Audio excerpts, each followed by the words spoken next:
How's everything going with you today, man? It's all good, man. I'm in Brazil. What's up, Nate? What's up, Quentin? How you guys doing? How's it going? How's it going? Doing well, doing well.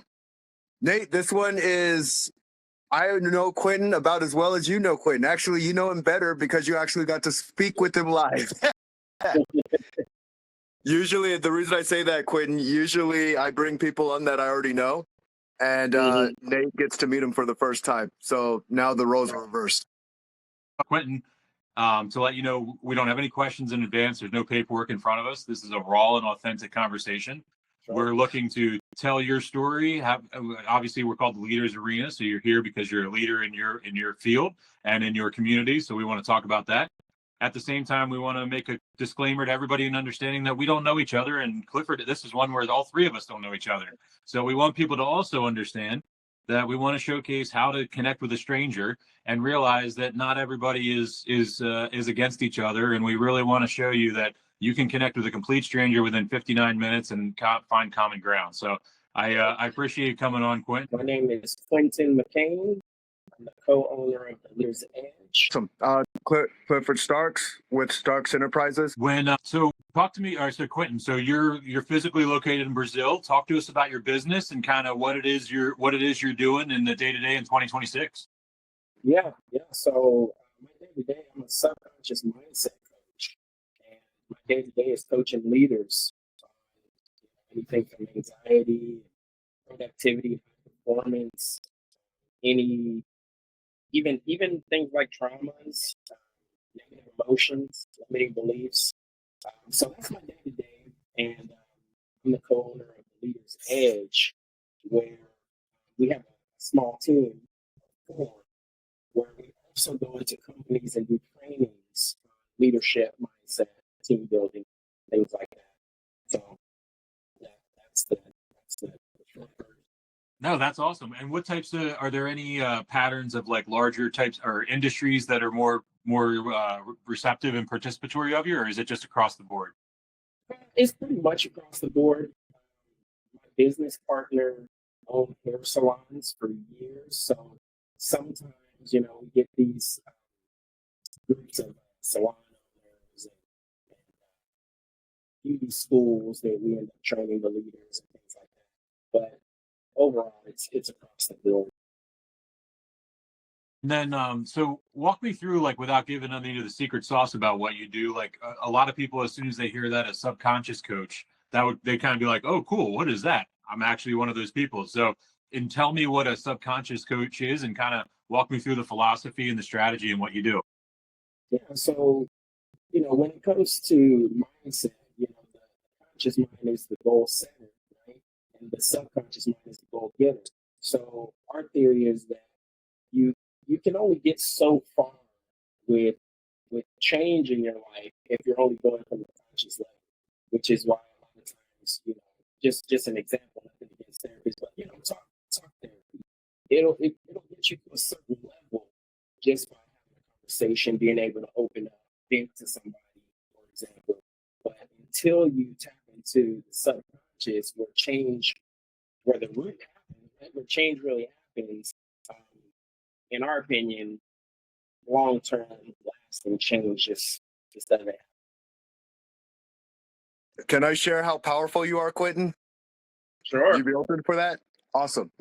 All right. So the subconscious mind is like an elephant and the conscious mind is like an ant. So if an ant's guiding an elephant, the subconscious decides where the ant goes. So Quentin basically supports you in getting to what you actually want instead of being frustrated in wanting what you want but not getting there. Oh yeah. Beautifully stated. I love it. So my question and curiosity was not actually was actually I appreciate that because I wasn't sure because Clifford and I talk about this stuff a lot, and I'll be honest, Quentin, a couple of years ago when I went into sobriety, you would have been very crucial to that. I wish I would have known that existed because where I went through was exactly what you just said. I went through successfully through therapy, through rehab, but there was that bridge to everyday life and execution that became the deterrent of actually getting into the consistency of everything. So I appreciate what you're doing, and I'm sure you help a lot of lives out there. Oh yeah, I love it. I can't imagine doing anything. Excellent. Well, walk us through. Like, is this your business, Quentin? So you said you and a business partner. Excellent. When did you guys get started in this, and when was it? When did it officially become a business? Yeah, so it happened pretty organically, which is interesting, you know. Um, so I've known my business partner Jerry for I've known him for over 10 years, and we have always kind of helped each other out with, resources, bounce ideas off of each other, mastermind, right? Got together for coffee or whatever for years. And I guess rewind, I had originally met him in Toastmasters years ago, years and years. And we just stayed in contact. And through helping each other with resources and things like that, he was running salons, hair salon. He owned franchises from Tony and Guy.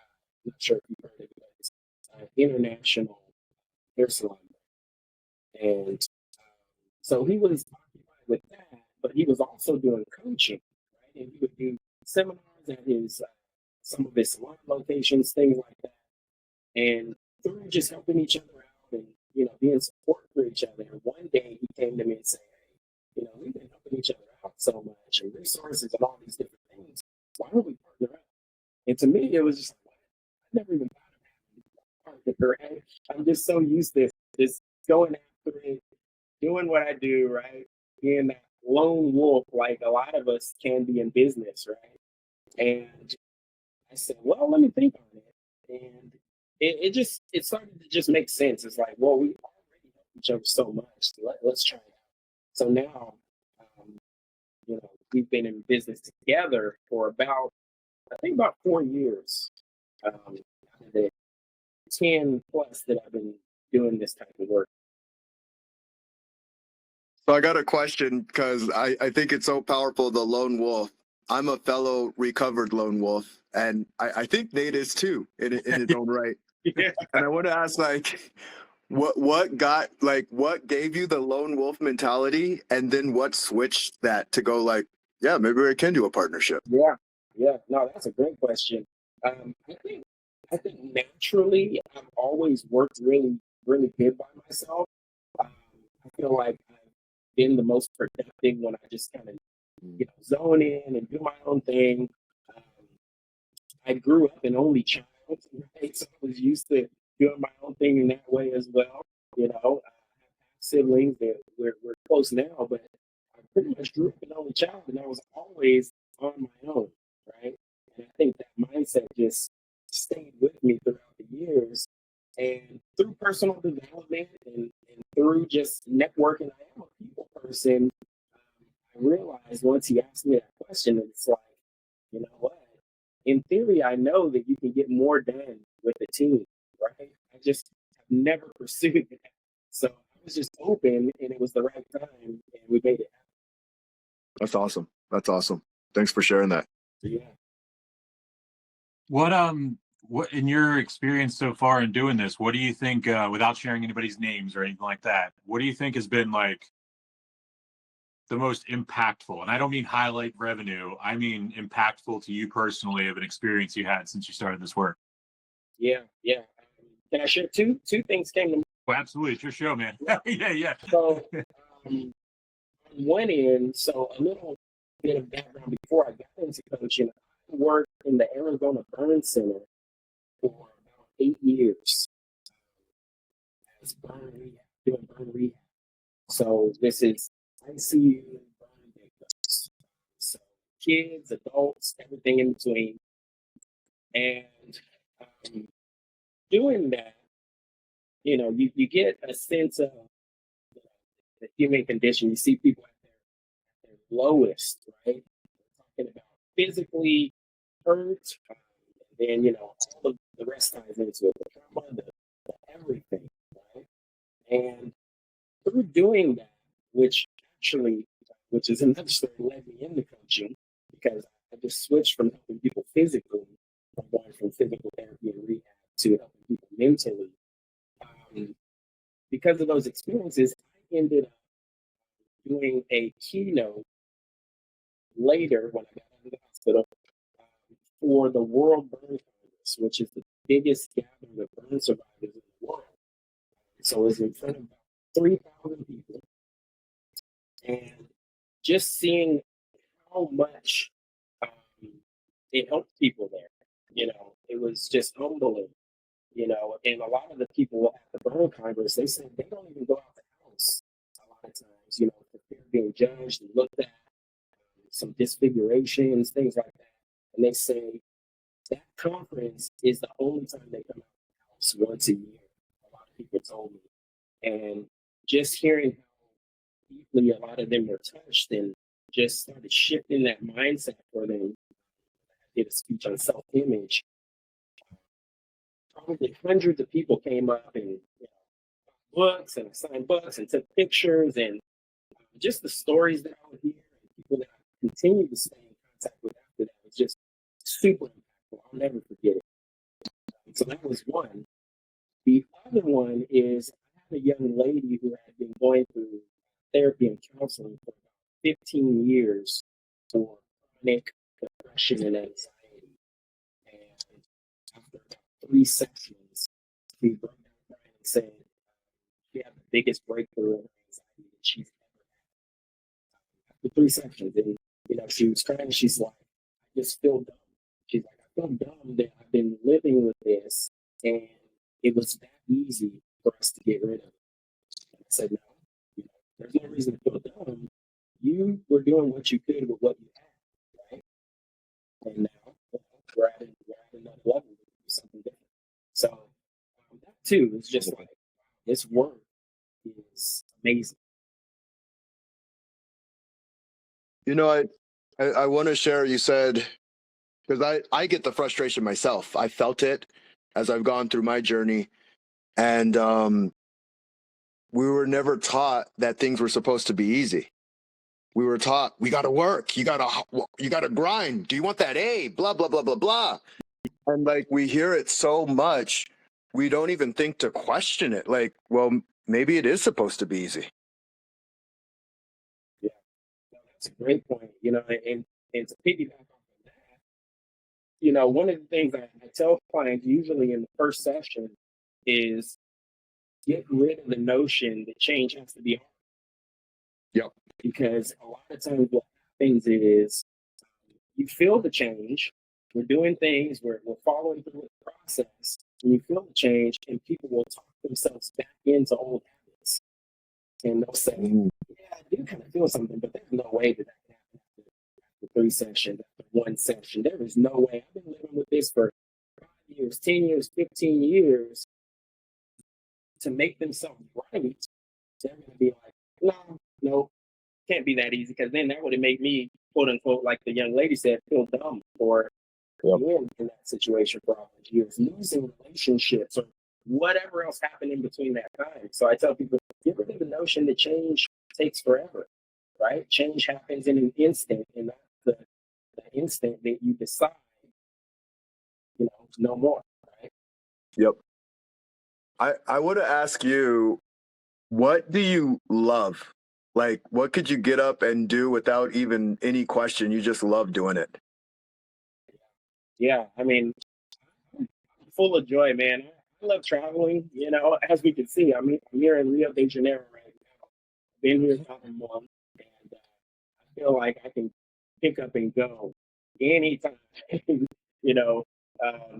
when I'm talking to different companies and things like that, and talking about doing trainings, because we'll do trainings online a lot of times, but I make it be known. I'm like, now, if you want us to go there, we're totally willing to go. My business partner isn't as excited about that traveling as I am, but he'll get up and go as well. Yeah, I'm always willing to get up and go. I love traveling. I love culture. I love languages. I love trying different food. I speak 3 languages. English, of course, as you all can tell. But I learned Spanish fluently and Portuguese. I guess that might go without saying. I married a Brazilian, right? So, and I'm learning French right now. So I love all that kind of stuff: culture, travel, food, and then of course coaching. It really doesn't feel like work for me. I love it. I could do it any day. That's awesome. Was when you which came first, the role or the love for travel? Because they're both interdependent now that you're so remote and mobile. Right. I would say just the love for travel probably came first, just because I feel like I have kind of that adventurous kind of personality. I don't mind traveling by myself. I'm willing to take a risk. I'm willing to go see for myself, right? Not necessarily listen to what people say about certain things, right? Some people are like, oh man, you're going to go to South America, right? It's dangerous, right? Or whatever. We'll see. I'll let you know when I get there. The reason I asked that is, like, even though they weren't chosen at the same time, they're the same intention. Like your curiosity of mindfulness and coaching and get mindset and everything like that is the same as the traveler's thrill, because nobody that doesn't like curiosity or isn't curious of people travels. Yeah. Like, people that don't travel aren't curious about people. They're not Yeah. curious about culture. They're not curious about ecosystems and human connection. So that's why I said it's amazing that they are exactly aligned in those two skills and environment. Yeah. And as you said, not everybody is, right? There's people that are like, travel for what? Like, why would I want to try weird food, right? That I don't like or whatever, right? They're like, no, my home is just fine. I'm glad you brought up the food thing, because while I'm new into the travel and things like that, you can help me right now in this moment. I'm going to give you a test right now. When I go somewhere else, I'm not stubborn and I'm not a picky eater, but I do get challenged when I'm traveling abroad on the food aspect of things, because it bothers me. Like, it bothers me that I can't fully go in as much as I want to on the localized experience. And I find myself retreating to like the comfort foods while I'm there and stuff like that. So how do you think, like, what can I do in that moment, or kind of help myself be more open to the food aspect of things? Because learning about people, culture, everything like that, I'm in. But I do have trouble with the food sometimes, depending on where I am. Yeah. Yeah. I mean, it sounds like you're not totally shut off from trying different things, but I would say, how I think about a lot of things is maybe it's not this or that, right? Mm-hmm. Maybe you're like, okay, fries, I know what that is. I'm going to get a side fry. And then I'm going to try this one thing. And then, it's like, I'll try one new item. Right?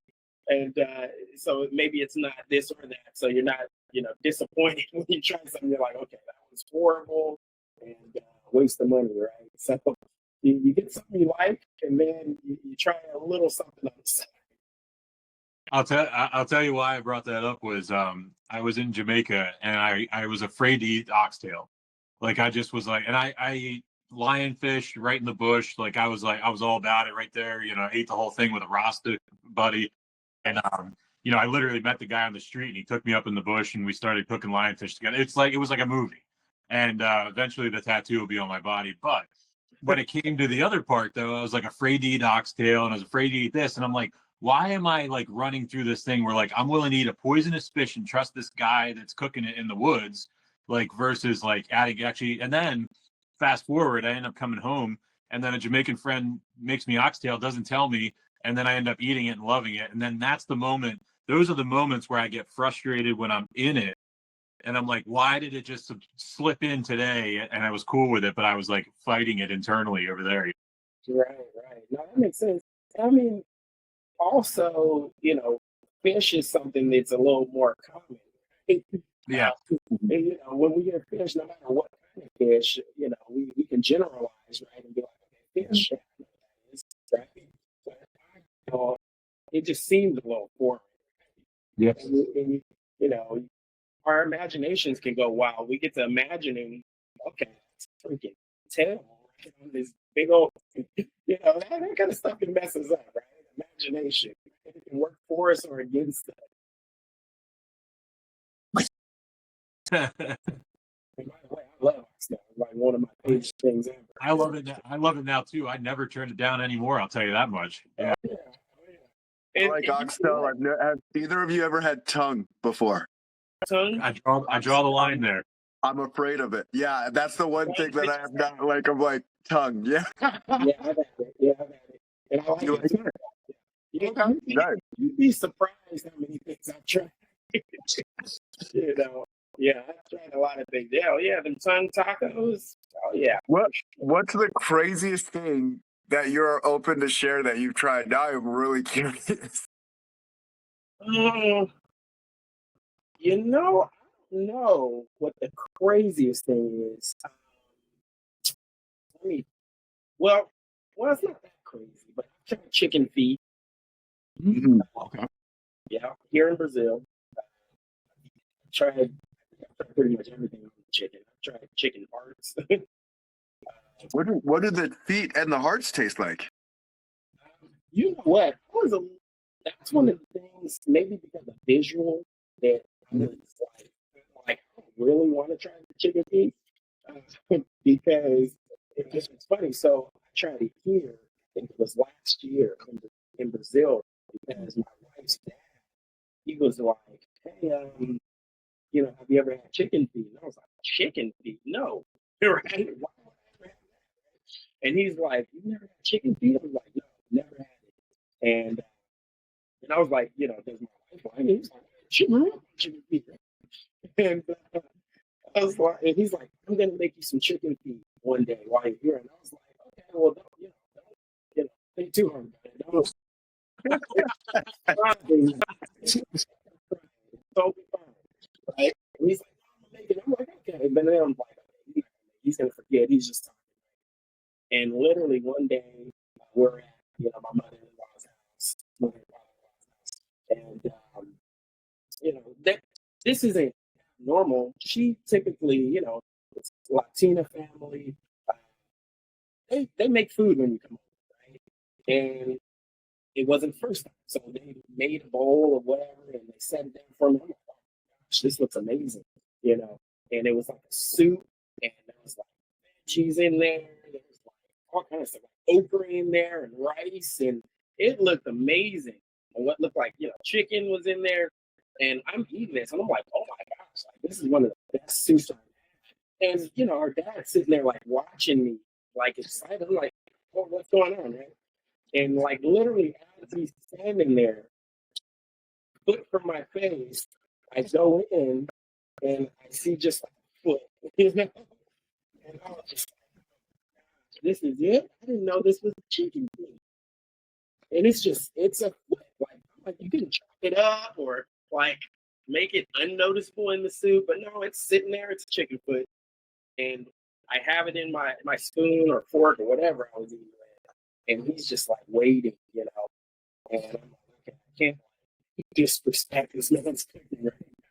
So I go in and I'm sucking on chicken toes, man. And, and he's waiting for the reaction, and the look of it was the worst part. It was actually pretty dang delicious. I'm not gonna lie. It was pretty dang good. And give him the thumbs up. I'm like, "Yeah, I like it." And since then, I mean, the look of the foot still messes with me, but I've eaten it like probably 4 times, 5 times since then. That's awesome. Thank you for that story. That's a great story. That's the first time I've told this story publicly. I love that, and I agree with you. Like I'm all about it. For me, it's like it's that texture of the foot that just throws me. It's the texture. Yeah. I would totally get it if somebody looked at it and was like, "I'm not eating it." I would totally get it. Just so you know, so the two of you eating chicken's feet has actually got me interested in eating chicken's feet. And Nate, one thing that I noticed, every time you're eating something different, you're eating it with someone you know. I never have experimented with something different by myself. 100%. Yeah. I have to get some convincing going on. It was, dude. I'll tell you, when I was in the bush with the Rasta, and we were in it was a hut. We're not talking about a restaurant. I mean, we're talking plywood huts, 6 people in the family. It was a bed, it was a little stove, and it was a cutting board, and it was a bucket was their bathroom. And I don't say that in a joking way. I'm trying to paint the picture for everybody. And I'm sitting there with this dude in full trust while he's like doing the precision cutting of all the poisonous pieces of the fish.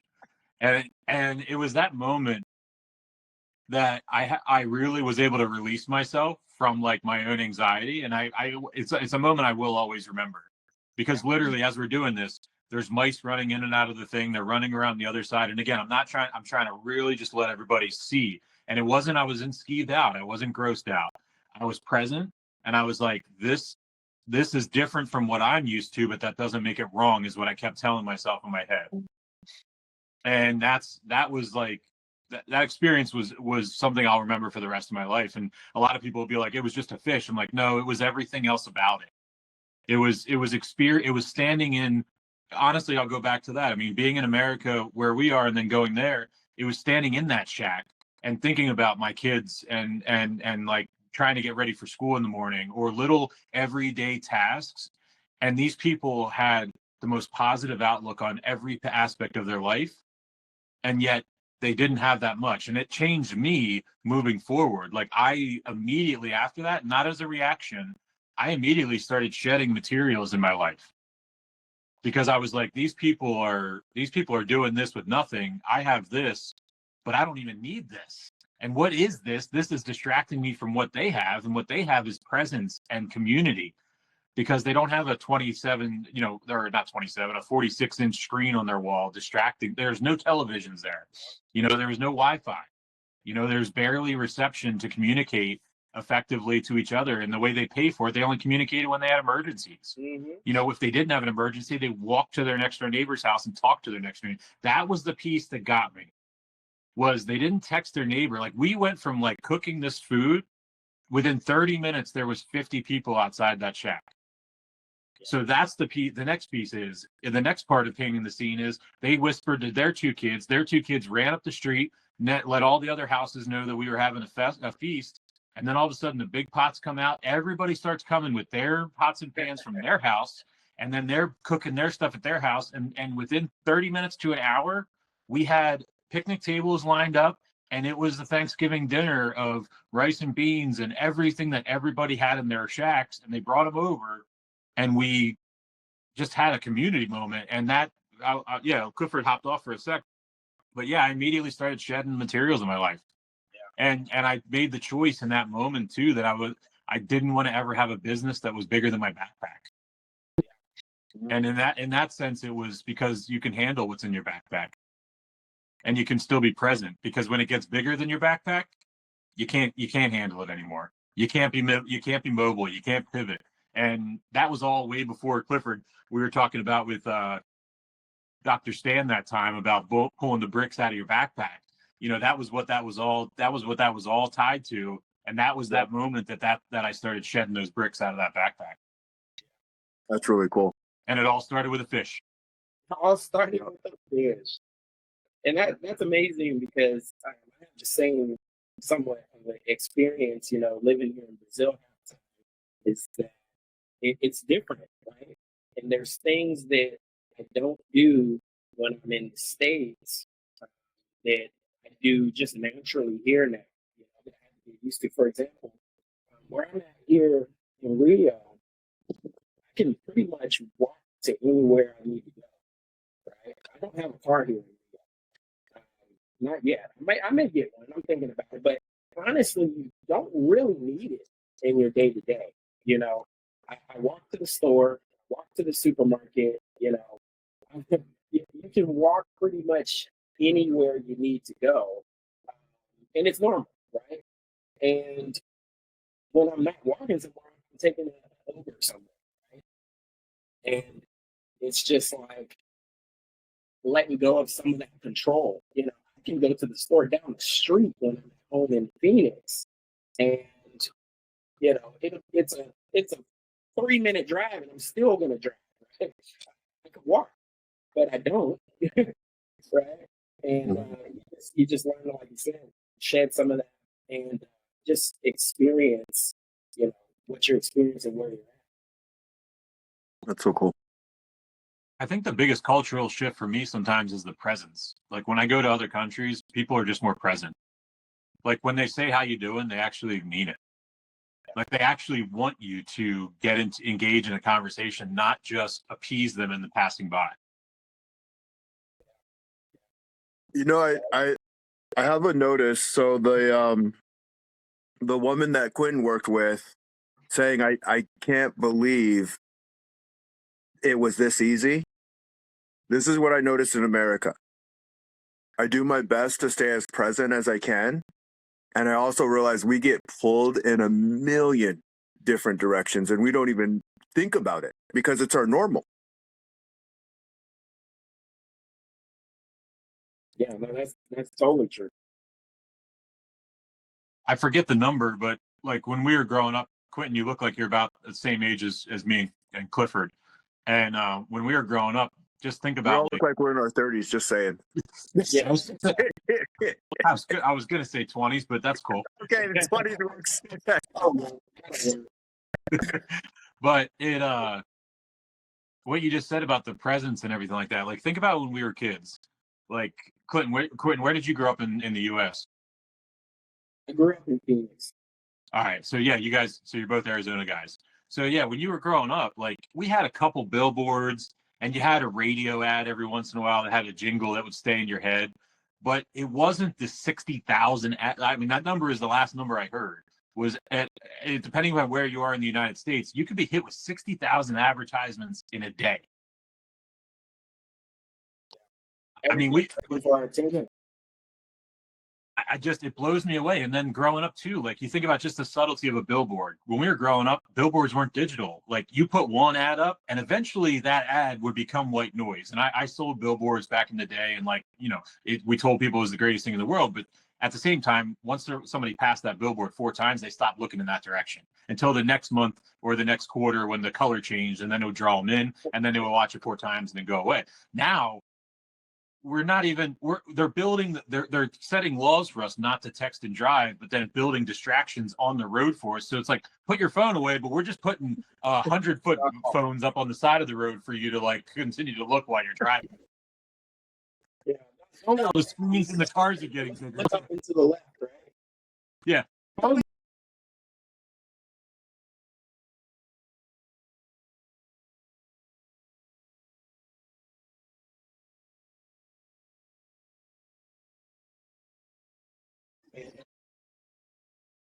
That's exactly it. That was where I was going. Was it's best when the PSAs go up, where it's like, look at the road. Well, stop flashing the fucking bright light at me.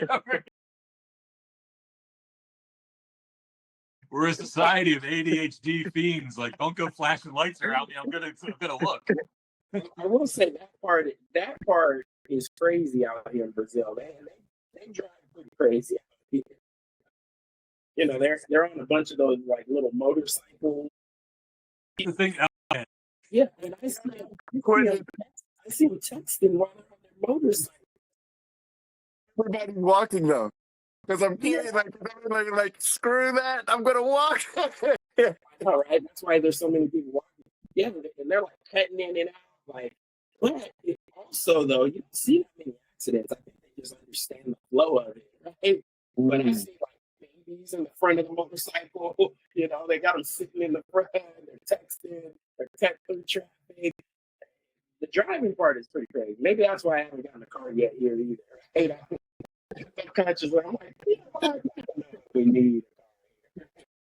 I can tell you that I've always enjoyed driving everywhere I am because I enjoy the control.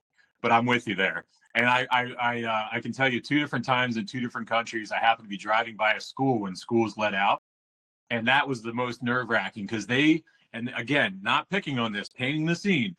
Dad drives up, and a lot of times it was weird. At least where I was seeing was a lot of times it was dad driving the moped up, and he would have 2 or 3 kids on that moped, and then hauling ass up this mountain with these curvy ass windy roads, and everybody's driving a million miles an hour, but somehow they know each other is on the other side of that curve. And then the craziest thing was one time I watched a collision of a moped and a van. Like the van stopped, the moped crashes out. They got out. They didn't argue like in the US.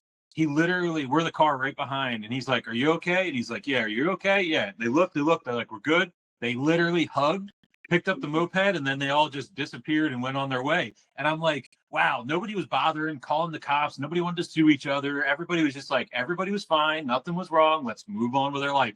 And then that moment I was like, dude, this is This is where we need to get back to. You know what I mean? Like, we're not, everybody's attacking each other when it's like, we just made a mistake, man. We're all driving on this crazy curve together. And, you know, use that as a metaphor for life, you know? Like, let's give each other a little grace every once in a while.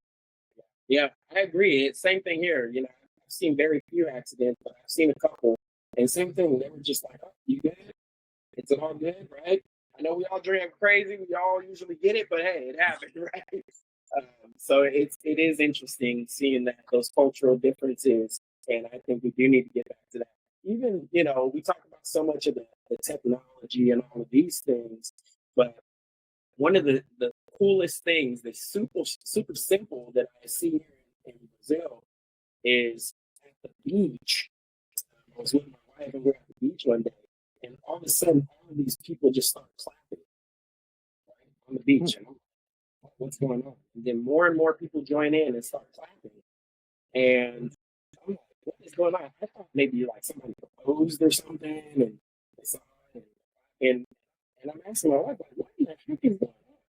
So what they do is when there's a lost kid looking for their parent, everybody starts clapping where the kid is. And the clapping becomes, you know, louder and louder and more, so the parent can find their kid.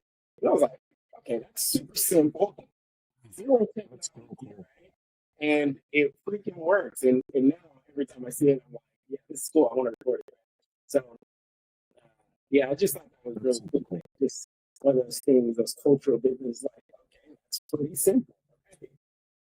But do you remember, like, when we were growing up, though, that's what it was. We used to have that village mentality. Like, when you were out running around at night and the lights went out, let's say at nighttime, and you're playing over in the East Coast, we'd play manhunt, which is like hide and seek.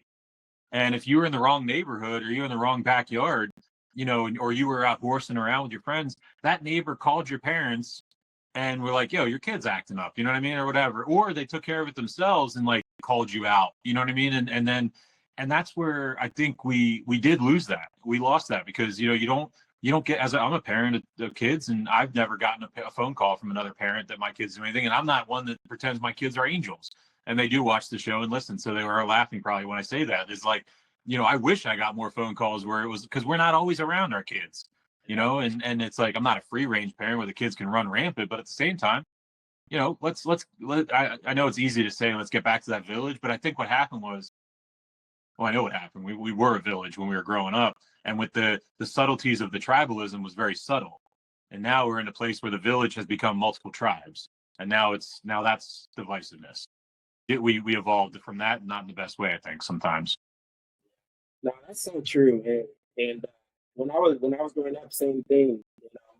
I get in trouble by my next door neighbor, the babysitter, whoever, right? Would call my mom, be like, "Yep, Quinn's over here acting up, right, or whatever." And yeah, no, totally true. You know, and it is funny when you come to like different countries like this that you do see that. That's one of the things I always talk about. Like all the kids are out in the street. Where we live out here, it's pretty safe. Despite what people say about Brazil and Rio, and like kids are out at night in the street, like literally tons of them playing soccer, hanging out. They know everybody. You know, all of them now know me now. And when you're out here and they see you every day and you're their neighbor, like all the kids, they call you aunt and uncle, which I thought was interesting. I'm walking down there like, hey, chill, hey, uncle, right? And it's like, wow, this is like really that community how it used to be. Like, it's really interesting. Really cool too. When that when the unk thing started to be part of things, it's like sometimes it's like it over here now, it's used two ways, and I'm always like, it's used to like make fun of you, or it's used as a sign of respect, where it's like, it's not my parent, but I respect it. So in the U.S. now, I'm having teenage kids. I'm so confused when friends will say stuff like that, like, "What up, Unc?" I'm like, Are you saying it? Which one are you using? What are you saying right now? Which one are you going with this? Right? It's like, oh, bless your heart in the South. I recently learned is it's not a compliment anymore, and I just really, it sticks to me now. Blesses. I heard that a lot growing up, so now I go back to all those conversations and wonder which way did they mean that one. Let's recap some of this. What was going on there? Well, hey, Quentin, I really appreciate you. I don't want to. I'll close out or not close out, but I realize I've been talking a lot, so I'll let Clifford jump in. Yeah, just had a question. Quentin, how long were you in Phoenix for? And what was were you born and raised in Phoenix? Yeah, I was born and raised in Phoenix, and I still live in Phoenix. Okay. I would say that's my main spot, even though I'm here half time in Rio, but I'm still mainly in Phoenix. So I'm still there every couple months, 2-3 months. I come back. Okay. So I'm gonna share the experience I had, and I would love to hear your experience. I lived in Ahwatukee, and they literally called it Ahwatukee, and I was the only black kid there, and it felt freaking weird. I was like, and there would be times one of the kids goes, "Why do you stand like that?" I go, "Stand like what? With your butt sticking out like that?" And I didn't know why I did. So I went to ask my mom. I'm like, "Mom, why do I stand out with my butt like that?" She goes, "Boy, you're black. You have a butt." So my high school experience was a little different. I was a little rough in high school. I was like a gangster. I was a gangster. So I went to Fort High School actually. Nice. You know, so and pretty much all of my high schools were pretty mixed. You know, there was blacks, there was whites, there was Latinos. You know, so it was pretty mixed, a little bit different. Yeah. Okay. And I grew up mostly in between Central Phoenix and South Phoenix. Okay. Yeah. Okay.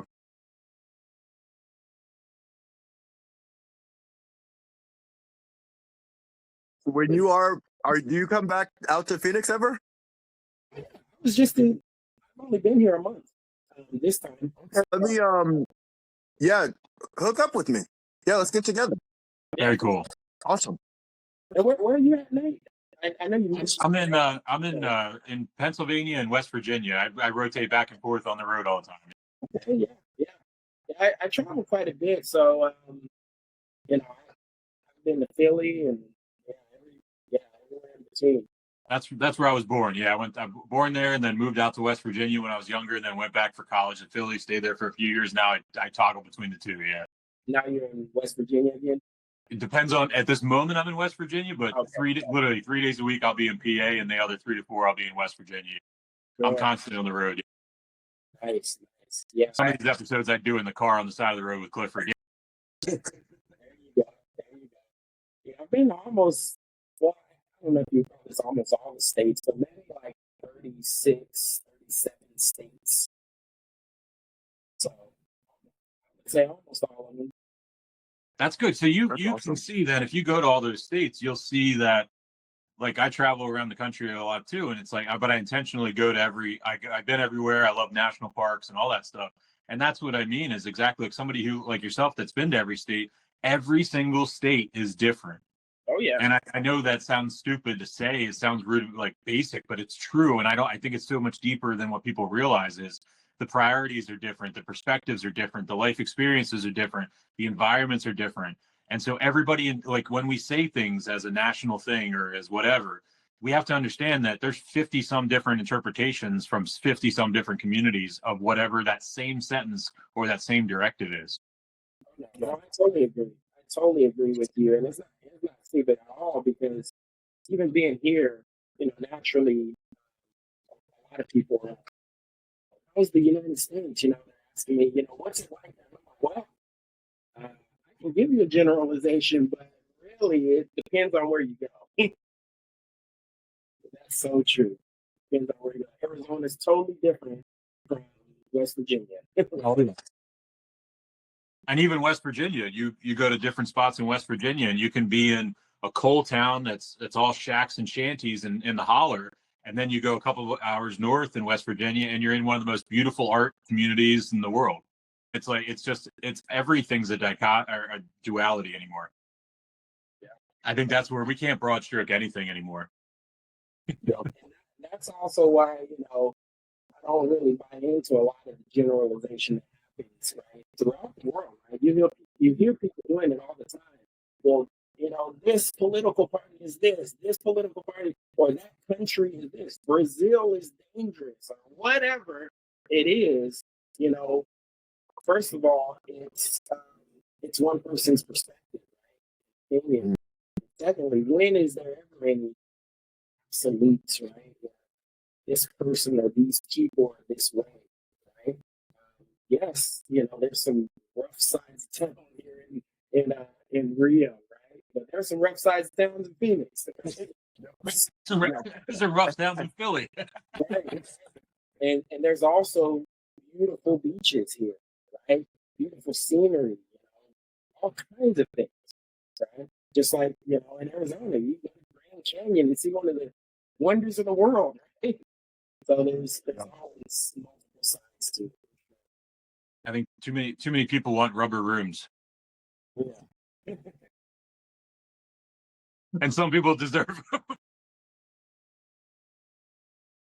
I'll give you a good one, Quentin. Next time somebody asks you how's the U.S. and if you're somebody you can joke around with in Brazil, just tell them, hey, I'm here right now.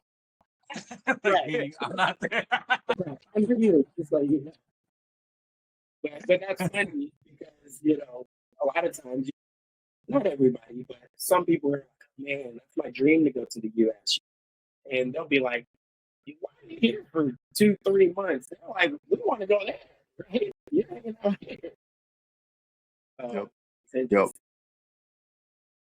What anything, Quentin, as we close out here, anything coming up this year you want to plug or anything like that? And then if you have a website or if you want to share any information about how people can reach out to you for your services. Obviously we got to get to know you for the last hour, and I look forward to much more conversations with you over the next year or so. And we're talking about maybe over the course of the year we'll do some like roundtable type topic stuff. So love to have you come in and talk about what it is you do, because it's very unique what you do, and it's a very niche thing. And I don't mean niches in small and everything like that. I mean niches in precision, and that's really to compliment you on what you're doing, and I respect what you're doing. Yeah, I appreciate it. Yeah, this has been wonderful, man. I feel like we just sitting around, having a drink with friends. So that's it, man. That's what it is. That's what this is, man. Yeah, this is awesome. But yeah, I mean, people can find me on all the socials. Coach Q McCain, right? QMCCAIN, Coach Q McCain, or Quentin McCain. You can find me. And, Instagram, all the stuff, LinkedIn. The website is theleadersedge.online. Theleadersedge.online. Not to be confused with that. But, yeah, as far as plugging anything, we do a membership program every single Thursday morning. 6 a.m. Phoenix time, every single Thursday. And what we do is, at the beginning of the month, we start a new topic. It could be a range of topics, from any kind of mindset, emotional stuff, business stuff.